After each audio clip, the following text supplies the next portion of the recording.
Bonjour à tous et bienvenue sur ma chaîne YouTube.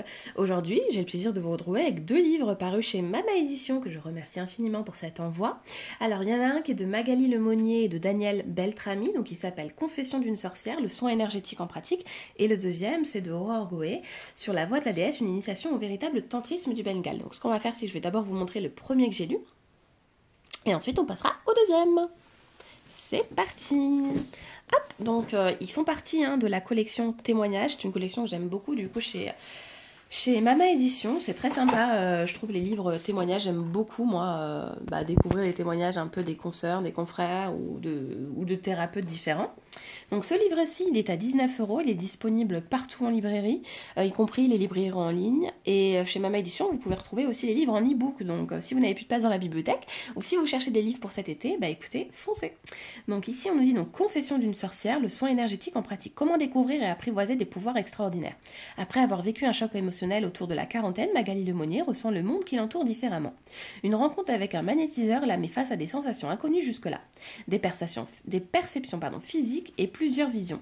Jour après jour, le don devient plus évident, plus omniprésent, inéluctable. Qu'en faire? Et comment se définir? Sorcière, énergéticienne, magnétiseuse?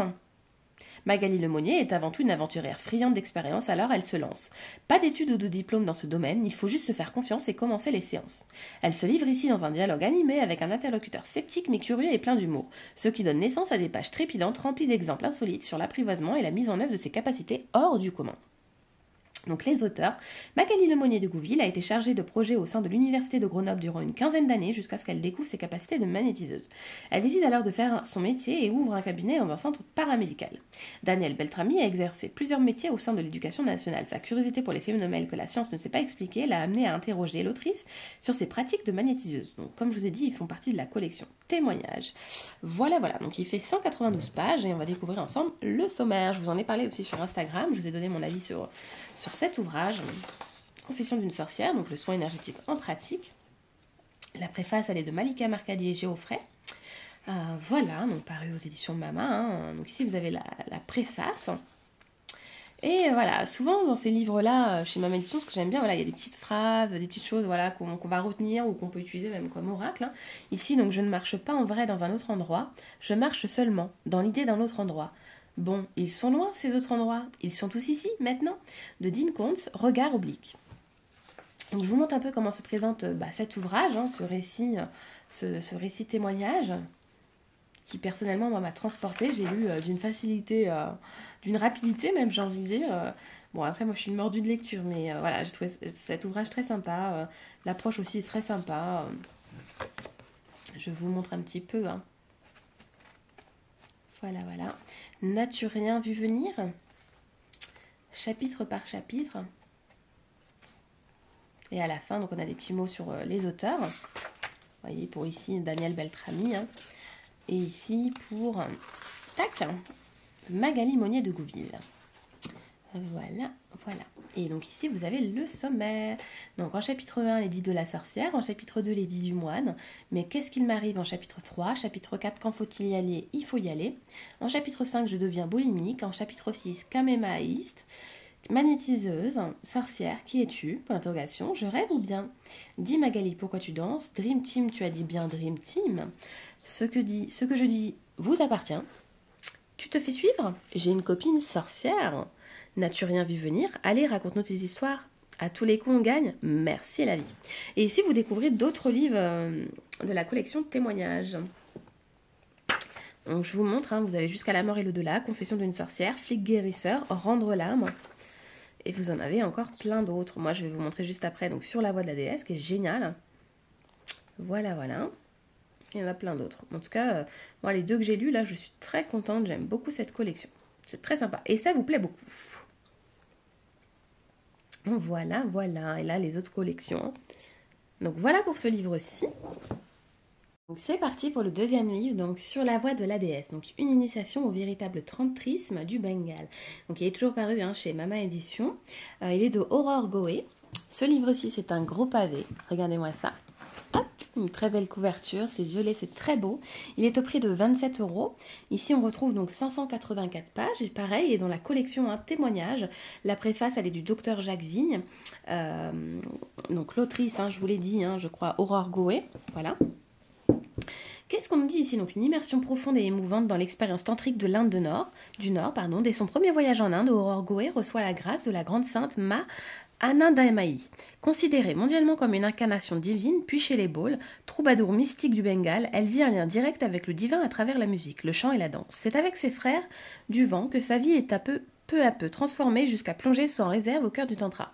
L'autrice relate les pratiques et les rituels magiques des moments d'éveil et de pouvoir prodigués par la déesse grâce à son initiation auprès d'un véritable maître Shakta. Le Kundalini et la sexualité tantrique suscitant encore de nombreuses confusions en Occident, cette prise directe sur la tradition indienne permet une meilleure compréhension de la voix de la déesse, qui concilie dévotion, ascèse yogique et jouissance au monde, une transmission du tantra parfaitement adaptée à notre époque. Donc l'autrice, Aurore Goé, a été agent d'artiste, attachée de presse dans l'édition et écrivaine spécialiste de spiritualité indienne avant de plonger dans l'univers des Bauls et du Shaktisme. Au Bengale, elle est devenue une initiée tantrique sur la voie de la déesse. Aujourd'hui, en région parisienne, elle enseigne le yoga et la méditation et ça donne plus que jamais à l'écriture et à la peinture. Donc toujours dans la collection témoignages, je me répète. Ce livre aussi, je vous l'ai montré déjà sur Instagram. J'attendais de faire la vidéo, j'attendais de lire en fait celui-ci pour vous faire la vidéo en même temps avec l'autre de la collection témoignages. Je vous ai posté mon avis dessus. Moi, j'ai beaucoup aimé, je l'ai dévoré. Ce livre, c'est vraiment en fait une immersion profonde, un témoignage que j'ai trouvé rempli de sincérité. J'ai parcouru les pages avec découverte, avec passion en même temps, parce que j'adore découvrir. J'ai trouvé que ce récit était très prenant.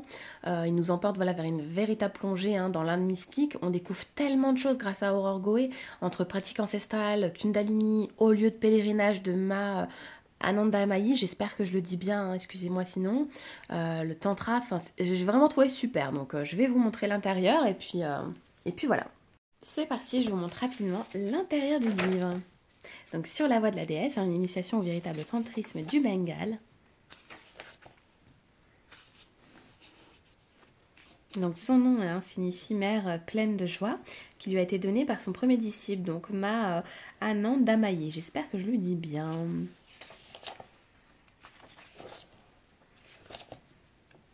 Une petite lavande. Je vous ai fait des photos avec la lavande, voilà. Avant l'Inde, Aurore a tes commencements ardents. Une seule chose dans cette vie mérite d'être recherchée, c'est l'éveil. De Pierre Feugat. Et ici, vous allez découvrir la partie 1, donc premier pas en Inde, Seigneur miséricordieux. Pourquoi suis-je venu ici? Rien ne m'a été expliqué. Poète bengali, anonyme. Empruntez le chemin de l'immortalité. Empruntez tout chemin qui convient à votre tempérament et qui vous conduira à la découverte de votre soi. Ma Anandamayi. Et après, voilà, chapitre par chapitre, vous allez découvrir l'histoire racontée par l'autrice. Vous voyez, un beau pavé, un beau livre. À la fin, vous avez le sommaire. Ils mettent le sommaire à la fin. Tac, est-ce que je vais vous le trouver? Peut-être pas. Bon, sinon, pas de sommaire. Ça y est. Ça y est. Donc là, ici, vous avez le sommaire. Je vous laisse regarder. À chaque fois, vous avez un nom avant chaque chapitre. Ça, c'est pareil, j'aime bien qu'il y ait un petit nom à chaque chapitre, parce que c'est pas dans tous les livres. Et là, chez Mama Édition, c'est souvent comme ça. Par exemple, pour le chapitre 4, la fête de Kali. Pour le chapitre 6, un couple bowl tantrique. Le 7, le feu et le yoni de la déesse. Quand on va après au chapitre 12, par exemple, une larme pour tout le monde. Je trouve ça très sympa. Donc voilà le sommaire pour ce livre-ci. Je ne vous en montre pas plus pour pas vous spoiler votre future lecture. Et je vous remercie infiniment. J'en profite pour remercier infiniment les éditions Mama et Martine également, et je vous fais des gros bisous à vous d'avoir été présents et merci à vous d'être là sur ma chaîne YouTube et des bisous, à bientôt.